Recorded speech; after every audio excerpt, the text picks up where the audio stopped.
Аида. Ағай алмайды кім? Анель ма? Андай телефон алмайды.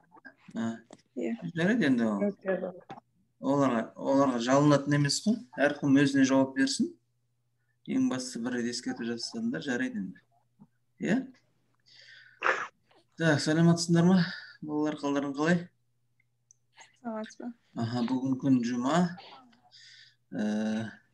9 қазан, иә? 2020 жылдың. Біздің пәніміздің аты студиялар дизайны. Яғни әртүрлі студиялар болуы мүмкін, мысал үшін. Өткенде сабақта айттық. Сонан кейін мен қазір басында қысқаша ақпарат ретінде айтып кетейін. Сіздер бүгін кешке дейін маған сөз жіберу керек екенсіздер. Қазақстандық баспа дизайнның дамуы бойынша сайттарға мониторинг жасау дейді. Қазақстандық дизайн өнерінің дамуы жайлы.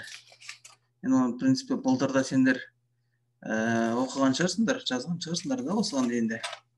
Бірақ мына несі бойынша, силабустағы тапсырма бойынша сондай тапсырма тұр екен. Сонан кейін бүгін сендер сабақ айтуларың керек болады қазір семинар сабағында. Сондықтан қазір мен жалпы студиялар туралы, өнер студиялар туралы және студиялардың дизайн туралы айтып кеткім келеді. Себебі осыған дейін Айгерім қайда кетті? Естіп отыр ма? Енді ол Естіп отырмын. естіп отырсың да?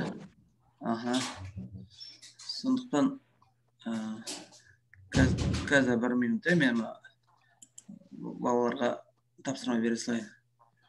Қалғай, не болды кешегіміз бітті?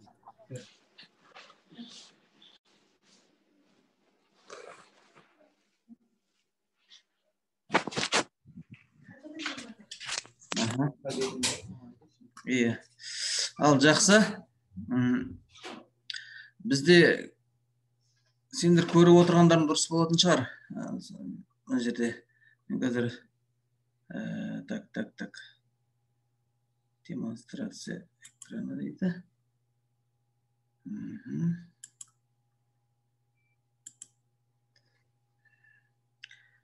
Так. Қарап отырсақ, мына жерде өте көп стильге байланысты, этностильге байланысты дизайн түрлері бар екен. Мына жерде көріп отырсаңдар, мына жерде қазақи стильдер жасалған. Мен сендерге осыны қазір таныстырып кеткім келеді, себебі біз айтамыз, ой, Қазақстанда дизайн дамымаған, анау деп. Ол ең бірінші біздің өзімізге байланысты. Себебі ниет болса, әр затты орын-орнымен безендіретін болсақ, бізде жақсы үйді, интерьерді, студияларды безендіруге болады. Мына жерде қарасаңыздар, қарапайым ғана үйдегі жиһаздар, соларды бәрін орын-орнымен қойған, бірақ өте үйлесімді орналасқан. Мысалына бірінші суретті алатын болсақ, ұлттық нақыштағы картина тұрған жерде гобелен ба бір нәрсе да, гобелендер ғой деймін. Сандықтар қойылған, көрпелер жиналған. Мына жерге кішкене төрт бұрышты малдас құрып тізерлеп, болмаса малдас құрып отыратын столдың дизайны тұр екен.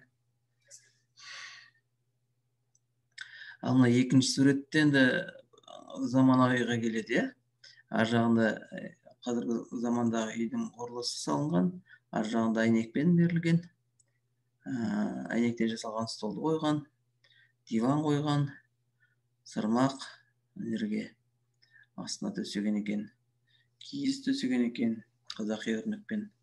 Әдемі, бір сөзбен айтқанда. Сол сияқты мына жерде қарасаңыздар, бұл жерде де әдемі интерьер берілген. Үстіңгі жағын, зал қойдың үстіңгі жағы шаңыраққа ыңғайластырғанда, шаңырақтың орташа жағынан люстра дейміз қазіргі тілмен айтқанда, сондай жарқырауық шамдарды іліп қойған. Жан-жағына картиналар ілген. Яғни Қазақстанда киіз үймен тұр. Қазақстанның әдемі табиғатын көрсетіп тұрған картиналар ілінген. Ал мынау енді жатын бөлмеге ұқсайды. Сол киіз үйдің стилінде жасалғандай, уықтары, керегелері барлығын орын-орнымен орналастыра білген екен. Мынау енді ас үйге келеді. Не? Орындықтарына дейін барлық. Мынау жатын бөлменің тағы да бір нұсқасы. Төбесіне қарасаңыздар шаңырақ сияқты, төбе ашық сияқты. Бірақ ана жерге ашық аспанның сәтін аракл дейміз, әртүрлі жапсырылатын материалдарға басып, соны төбеге жапсырып қойған екен, желімдеп. Мына жерде қарасаңдар, мына бір қонақ бөлмесі екен, ас үй бөлмесі екен, сондай. Бірақ бұның да дизайны қызық, көз тартарлықтай екен. Так. Мына жерде қарасаңыздар, кілемше әдемі орналасқан. Мына жерде тос кездер тұр, көрпешелер. Яғни кез келген дизайн студияны болмаса бөлмені безендірген кезде тартыншақтамай, қорқақтамай, нақты әрекеттер жасап, осындай өзімізге ыңғайлы әрі кірсе шыққысыз қылатындай қылып безендіруге болады екен. Мына жерде қарасаңдар, мына колонналарды, төбедегі витраждар дейміз, мына жақта есікті де әдемі келтіргендей көрініп тұр. Мына жерде қарасаңыздар, бірнеше этностильде жасалған дизайндар тұр. Мына да тіпті әдемі көрінеді екен. Көрейік. Қонақжайлық дизайн деп атап қойыпты. Осы жаңадан шыққандардың несі бойынша қарасаңыздар, өте жақсы. Әдемі өрнектерді ойластыра білген. Көрініп тұр. Мынау ас үй бөлмесі, қарасаңыздар. Мынау каминнің жанында сырмақ төсек қойған. Мынада енді әртүрлі өкілдер болғаннан кейін, біреуі мысал үшін таза дизайнмен айналысуы мүмкін, ал тағы да біреуі ол шығармашылықпен айналысуы мүмкін, яғни жатып алып сурет салуы да мүмкін, болмаса мольбертін қойып сурет салуы да мүмкін, сызу да мүмкін. Мынау сол көп қабатты үйде баспалдақтарға көтерілу үшін соны әдемі мына кілемшелердің дизайн жасап қойыпты. Қараңыздаршы, қандай әдемі керемет жасалған. Сол сияқты әртүрлі, мына жақтарда қарасаңыздар, әртүрлі стильдер жасақ болған. Енді бұл заманауи стильдер жасалған көрініп тұр. Бірақ ана бөлменің барлығы түстердің шешімі, жиһаздардың үйлесімі. Сондықтан сендер алдағы уақытта студияны жасайтын болсаңыздар, осындай детальдардың барлығын ескеруге тиісті боласыздар. Ол кез келген бөлмедегі студияда тұрған зат, ол адамға ең бірінші бөгет жасамау керек. Жұмыс істеуіне, жүріп тұруына ыңғайлы орта қалыптастыру керекпіз. Түсінікті ғой. Сондықтан алдағы уақыттарда дизайн жасайтын болған кезде интерьерді міндетті түрде бәрін ескеру керек. Күн қай жақтан түседі, яғни жарық қай жақтан түседі. Соның бөлменің жасанды жарығы, искусственный свет дейміз ғой. Ол қай жақтан түседі. Сондай детальдердің барлығын ең бірінші кезекте ескеру керек. Содан кейін студия неге арналған? Соған да бірінші мән беру керек. Егер студия мысал үшін таза дизайн жасауға арналған болатын болса, онда сіздің сол дизайн компьютеріңіз тұратын столды ыңғайластырып алу керек болады біздерге. Сондай да. Сондықтан оның бәрін сіздер міндетті түрде жұмысты бастайтын алдында ескеріп, соған сәйкес әрекет ету керек. Сонымен қатар Жалпы студиялар айттым, оған адам кіріп келген кезде көз тартарлықтай болу керек және ыңғайлы болу керек. Сонан кейін жалпы қызметіне қарай студиялардың оның түстік ерекшеліктері де шешіліп тұрады. Мысалы үшін егер тым жарқырап тұрған бөлме болса, сен компьютермен жұмыс жасайтын болсаң, ол сенің көзіңді ауыртуы мүмкін. Компьютермен ұзақ отыратын адамдарда бөлме кішкене сәл қалай деп айтсақ болады, темный дейміз ғой, сәл қоңырқай түстерді көбірек қолданған жөн болады. Соны да ескерген жөн. Жалпы енді студиялар туралы, интерьер туралы айта берсек әңгіме көп, бірақ енді бұл негізі өткен сабақтағының бүгін түйіні деп айтсақ болады. Себебі қазір сіздер сабақ айту керексіздер, сондықтан жалпы мен сіздерге аңдатпа ретінде айтып отырмын. Ал енді біздегі жалпы енді кітап дизайны келетін болсақ, елімізде кітап дизайны жақсы дамып жатыр қазіргі кезде деп айтсақ болады. Себебі тұтынушылардың талабы қазір өзгерді. Қазір кез келген шетелдегі кітаптардан елімізде шығып жатқан кітаптар кем түспейді. Мысалы қарасаң, мына Шантарам дейді.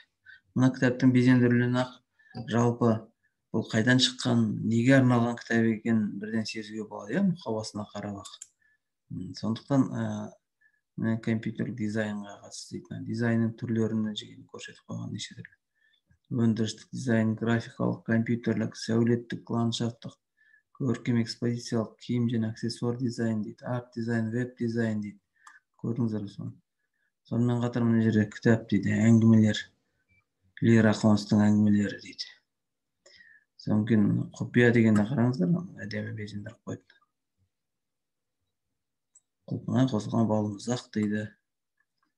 Бір адамның өзінің бірнеше кітаптардың дизайнын көрсетіп қойған екен мына жерде. Тарихы, физика дейді. Көкшетау кітапханасы дейді, ұлт туралы арман дейді. Қарап отырсаңыздар, жалпы біздегі еліміздегі басылымдардың дизайны қазір жан-жақты дамып келе жатыр. Сондықтан алдағы уақытта біз осы көрерменге жалпы не өтімді және соған сәйкес әрекет етуіміз керек. Бірақ енді ол деген сөз ойбай, көрермен мынаны қалайды екен деп соған бір жақты беріліп кетуге де болмайды. Себебі біз жоғары оқу орнын бітірген мамансыңдар, мысалы келешекте сендер зиялы қауым өкілі болғандықтан, сіздер жалпы еліміздің, ұлтымыздың дамуына әрекет ету керексіздер. Яғни соған сәйкес сіздер халыққа, жалпы көпшілікке ненің дұрыс, ненің бұрыс екендігінде астарлап болсын жеткізіп отыру керекпіз. Яғни Қазақстан болғаннан кейін, Қазақстанда мысалы үшін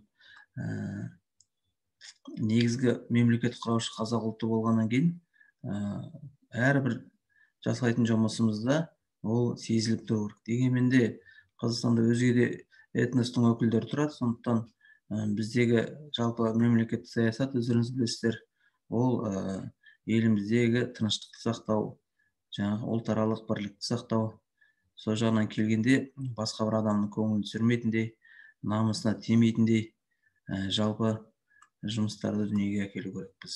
Біздің саламызда ақпарат саласына келеді, себебі мынау кітап дегеніміз, ол оқулықтар дегеніміз, жалпы газет, журнал дегеніміз, ол біріншіден ақпарат алмасу құралы болса, екіншіден бұл идеологияның құралы. Сондықтан да бұл жағына келген кезде өте жауапкершілікпен келуіміз керекпіз. Әрбір, мысалы үшін, бір кітапты алатын болсақ, оған ойды бейнелейтін болсақ, ол ойдың да түр-түрі бар, кітаптың бетіне қоюға болатын ойы бар, қоюға болмайтын ойы бар. Себебі егер ол қандай ойды қоярын білмейтін болсаң, ол біздің ой өрнектер туралы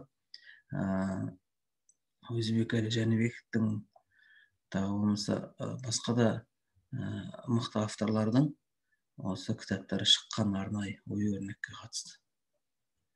Себебі біз кез келген дизайнер болғаннан кейін, суретші дизайнер болғаннан кейін, біз ол ою өрнектерді ең бірінші талап бізден болады. Спрос дейміз ғой халықтың тарапынан. Себебі біз ертең өткенде көп сынап жатады. Мысалы үшін кейбір шапандарды айтады, бір өрнек басындағы қалпағында да тұрады, шапанда да тұрады, оның етігінде де тұрады деп. Ол дұрыс емес. Себебі ол жерде мысалы үшін кілемге, сырмаққа, текеметке қойылатын өрнек бір бөлекті, түс киізге пайдаланатын, киімге пайдаланатын. Киімге болғанда ол киімнің ішінде ер адамға қатысты, әйел адамға қатысты, балаларға қатысты өрнектердің өз орны бар екендігін білгендеріңіз жөн. Сондықтан кітапты безендіргенде де ол балаларға арналған кітап. Балабақшаға арналған кітап. Сонан кейін мектеп жасындағы балалар, жоғары оқу орындағы жалпы көпшілікке арналған кітаптар болатын болса, оны да безендірген кезде біз міндетті түрде дизайн жасаған кезде оны ескеруіміз керекпіз. Яғни оның ортасына сәйкес дизайнның түрлерін біз енгізу керекпіз. Осы тараптан келген кезде бізде өте көп қазіргі кезде жұмыстар шығып жатыр. Яғни кітаптар дүниеге келіп жатыр. Соңғы кезде байқасаңдар, көбінесе еліктеушілік басым Еуропаға. Ол әрине тұтынушы не қалады, соған сәйкес әсер етеді ғой. Бірақ дегенмен де біз өзіміздің ұлттық менталитетті жоғалтпауымыз керекпіз. Соны да ескергендеріңіз жөн деп ойлаймын. Так. Түсінікті ғой. Ал енді Айгерім, сен жалпы мына студиялар дизайн деген пәнді қалай қабылдадың, қалай түсіндің? Сол туралы айтып берсең, өз ойыңды. Себебі бүгін бал қою керекпін.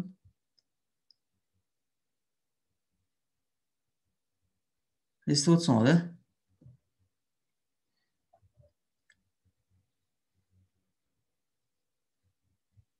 Қыздар, бізде уақыт шектеулі, білесіңдер ғой.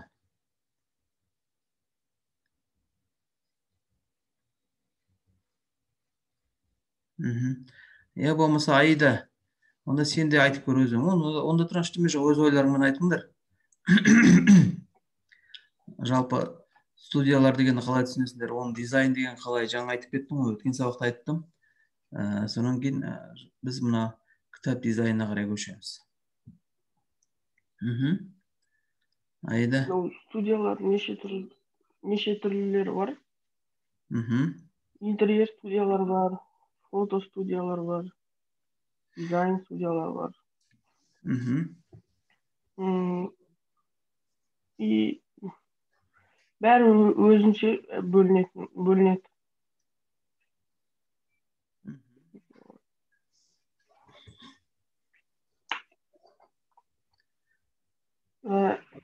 Интерьер дизайндан кухня студия жасауға болады.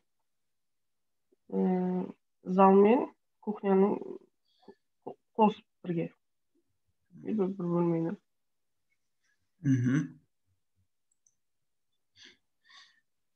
Енді мысал үшін сендер мынандай жағдай болатын шығар. Басқа достарың, құрбыларың мысалы айтып мүмкін, сен дизайнерсің ғой. Мынаны қарап айтып берші, мынау қалай жасаймын, мынандай жасасам бола ма деп, сондай сәттер бола ма сендерде?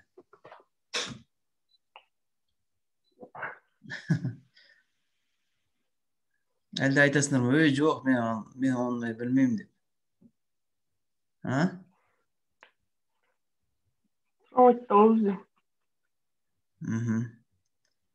Жалпы бөлменің дизайны әр нәрсе өз орнымен тұрғанын, әр нәрсе өз үйлесіммен қойылған қалайсыңдар ғой, да?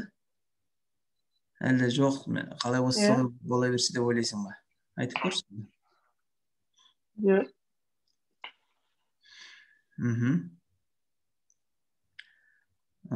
Мысалы, сен өзің бөлмең бар ма үйде? Не бар онда? Компьютер бар ма? Ноутбук па? Не бар? Ноутбук, иә. Ноутбук, иә?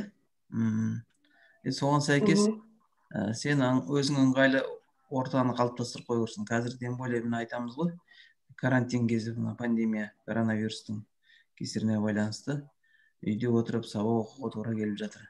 Көп жұмысты үйде отырып істеуге тура келіп жатыр, иә? Сондықтан міндетті түрде осындай сәттерде бізде ол студияның жұмыс жасайтын жеріміздің өзімізге ыңғайлы, жылы, әрі жайлы болғандығын қалаймыз. Солай болуы керек те. Айгерім, сенде қалай жағдай? Дискомфорт болып жатыр ма? Жоқ.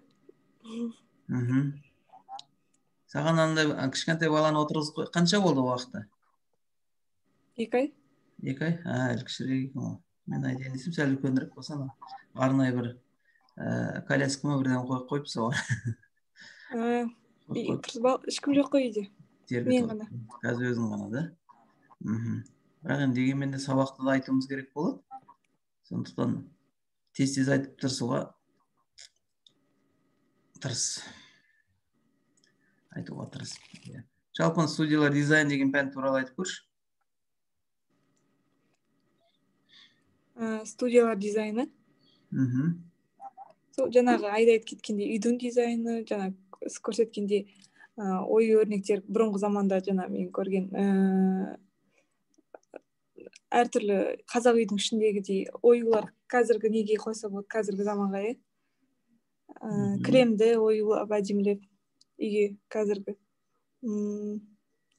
Сол үйдің дизайны, кітаптың дизайны.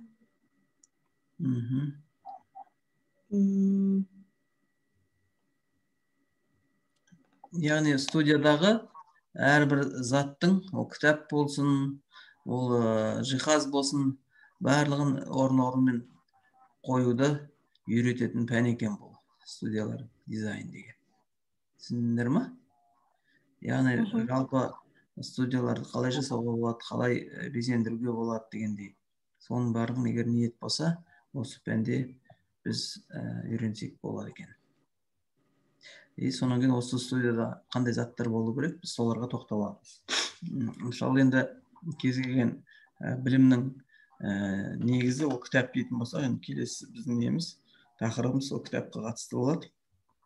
Яғни жалпы басылымдардың дизайны және ақпараттық технологиялардағы құрылғылардың дизайндар туралы әңгімелесек те болады. Енді оны келесі сабақта жалғастырамыз. Бірақ сендер бүгін жаңа естідіңдер ғой, мені сөзді тапсыру керек екенсіңдер. Аида, Айгерім. Қаншаға дейін? Сағат 6-ға дейін тапсырыңдар. Мен бал қойып тастайын. Келістік қой. Сендер WhatsApp-қа болсын, почтаға болсын жіберіңдер. Және титульный листін қойды ұмытпаңдар. Қазір сол жағынан қатты отыру, бәріне онлайн болғаннан кейін ба, өте жұмысты шын айтқанда өте қатты қарап жатыр. Біздің өзімізді қайта соңында пайдаланған әдебиеттер болу керек дейді. Көп студенттер мысалы үшін үйде тұр, кітапханаға шыға алмайды мысалы деп жатыр. Соның өзін айтады, интернеттен алған болса да, ол интернеттегі сайттардың сілтемесін көрсету керек дейді. Пайдаланған әдебиеттер деген орны. Егер кітапты пайдаланмай интернетті пайдаланып жасатын болсаңдар. Түсінікті ғой, силабусты қараңдар, көшіріп. Сол силабуста тақырыптар тұр. Келесі жолғылардың барлығын сіздер қарап өтсеңдер болады алдын ала. Сондықтан тапсырманы үйіп тастаған, шын айтқанда мына жерде. Бірақ енді өткенде мен айтқан, мынау енді көп, жоқ дегенде бір хотя бы 3 сәрес өткізсек, соның өзіне үлгеріп білсек, соның өзі жақсы болар еді деп. Түсінікті ғой? Тағы не айтасыңдар? Осы Алматыда этностильмен жасалған студиялар көрдіңдер ме жалпы сендер? Көрдіңдер ме? Бір қазақи стильмен жасалған әдемі бір интерьерлерді байқаған жоқсыңдар ма? Жоқ. Тойға барасыңдар. Тойханаларда көрген жоқсыңдар ма? Мейрамханаларда? Тойханадан көргенмін. Ау? Тойханадан. Тойхананың интерьерін көрдім дейсің ба? Не безендірген онда? Қандай детальдар, атрибутикалар бар? тура сондай шаңырақ жасаған, бәрі оюланып қазақша, Мгм. тағамдарды қазақша полностью почти. Мгм. Жалпы бір қарағанда былай әдемі көріне ме, үйлесімді көріне ме, әлде қалай солай ма? Кейде біреу перебор дейміз Жоқ, ғой, әдемі көрінеді. асыра сілтеп жібереді кейбіреулер. Мысалы үшін осы Алматыда мен бір байқадым, ана бір А, сыдық деген мейрамхана бар екен. Іші түгел осындай этностильде жасалған да, қазақи этностильде. Бір уақыттарым болғанда бір кейін барып көрсеңдер болады екен. Ана ішіне кірсең шыққың келмей қалады да, өте жақсы бәрі. Орысша айтқанда со вкусом, талғаммен жасалғанда көрініп тұр да, барлығы. Сондықтан оны мықты дизайнерлер жасаған деп көрініп тұр да, бірден білінеді. Жалпы үйдің дизайны болсын, ол үйдің сыртын болсын, ішін болсын, сәулеттік жаңа дизайн болсын, барлығында оны талғаммен ойластырып барып жасау керек. Енді әрине ол енді қаржылық мүмкіншілікке де байланысты, бірақ дегенмен де бар қаржыны дұрыс жұмсай білу керек, дұрыс үйлестіре білу керек. Соған сәйкес жаңағы әрекет жасау керек болады біздерге. Түсінікті ғой? Так, сендер қазір осы не бойынша, өткен сабақтарымыз бойынша сөйлеулерің керек болатынсыңдар. Сендер жұта сөйлеуге де ниет болмай жатыр ма не?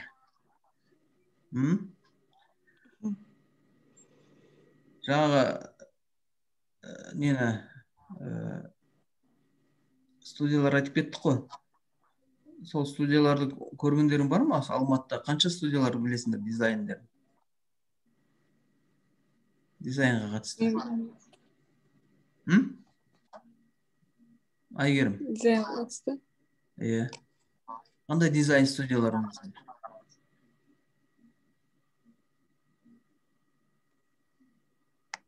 Нақты естеріңде жоқ па?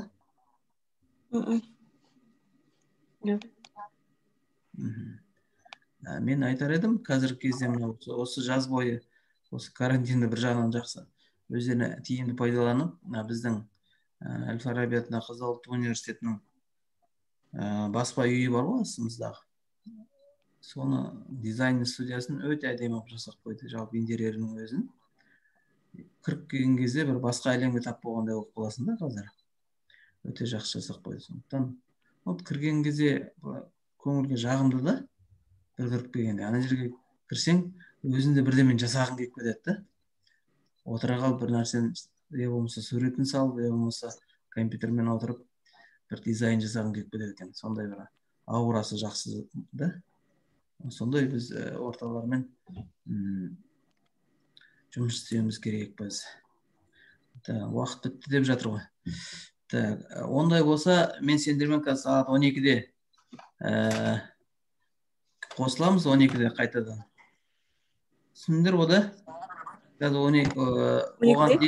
12-де оған дейін сендер жаңа СРСП-ның реттей беріңдер. Енді қазір карантин несін байланып, мен сендерге сондай жеңілдіктер жасап отырмын. Сағат 12-ге дейін қазір СРСП-ны алыңыздар да, бір оқыратып соны жазып, тіпті дайын болса, түске дейін өткізіп жасаңдар, тіптен жақсы болар еді. Сондықтан қазір соған кірсіңдер, иә? Сабақтың уақытында. Сағат 12-де қосыламыз. Жақсы.